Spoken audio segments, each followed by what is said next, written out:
Apple finally unveiled the long-awaited iPhone 11, 11 Pro, and 11 Pro Max. Phones that, at least on the surface, due to the similar design as last year's iPhone, don't seem like the biggest of upgrades, right? But when you take a deeper look, these new iPhones do actually come with some pretty big improvements. The first of which is right there on the back. No, it's not a new shaving feature, it's not a stovetop, it's Apple's all-new camera system, an area where Apple desperately needed to play catch-up to its Android competitors. All three iPhones now come with a new ultra-wide-angle camera that lets you zoom out 2x to squeeze way more into your photos and videos. On the Pro models, you also get 2x telephoto zoom that this year has been improved to allow up to 40% more light, presumably for better indoor shooting. Speaking of which, the cameras now have night mode, something that we've seen on Android phones for a while now that let you actually take decent photos in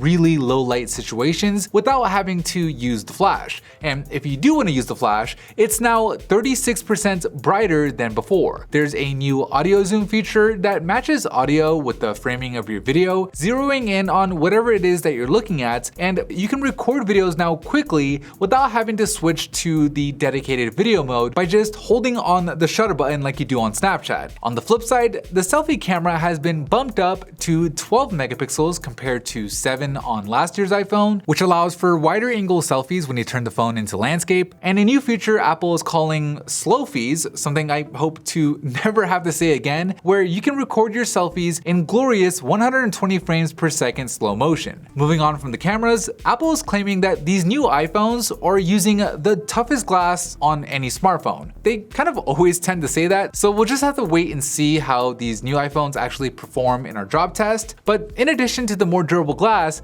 Apple says that these new iPhones also have better water resistance, but even more impressive than the new water resistance is the battery claims, with Apple saying that the iPhone 11 will last up to 1 hour longer than the iPhone XR, which by the way already had pretty good battery, but even crazier, they're claiming that the iPhone 11 Pro and the Pro Max will last up to 4 and 5 hours longer than the iPhone XS and XS Max. Now, I do have to say that I'm a little skeptical of these claims because it almost sounds too good to be true, but Apple says they were able to do it in part thanks to the Pro model's new Super Retina XDR display, which is like a mouthful to say, that's supposedly 15% more energy efficient, even though it's capable of getting brighter than last year's iPhone, being able to go up to 800 nits in sunlight and up to 1200 nits during video. Another area where Apple says the battery gains are coming from is the all-new A13 Bionic chip, which not only has a 20% faster CPU, but it uses up to 40% less power,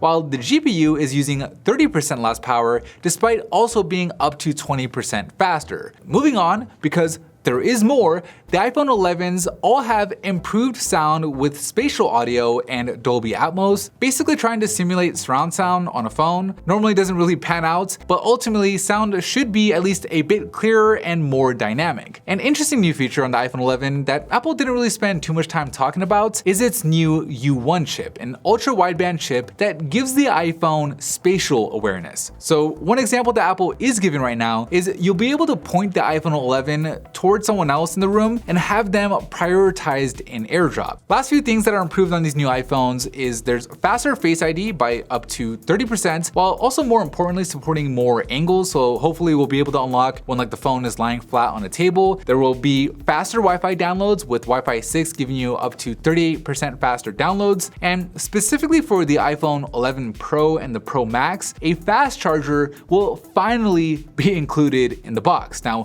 like, I don't want to brag, but I called it, just saying. That's pretty much it. I mean, like, it's not a new feature, but the iPhone 11 Pro now doesn't have 3D Touch anymore, so RIP 3D Touch, you'll be missed. But you know what won't be missed is the $50 that Apple knocked off the price of the iPhone 11 at just $700 compared to $750 on the XR last year. Apple usually doesn't lower their prices on like a new phone, so a little bit of good news there. Of course, the more premium 11 Pro and the Pro Max are at the same price as the XS and XS Max last year at $999 and $1099 respectively. And last thing, they're also bundling Apple TV Plus for free for anybody who buys one of these new iPhones. Like, I'm not sure if Apple's Netflix competitor is worth the supposed $60 value, but you know, some of the shows do look cool, I guess, and hey, it's free.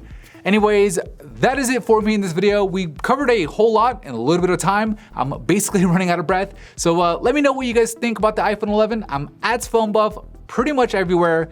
And as always, I'll see you in the very next episode.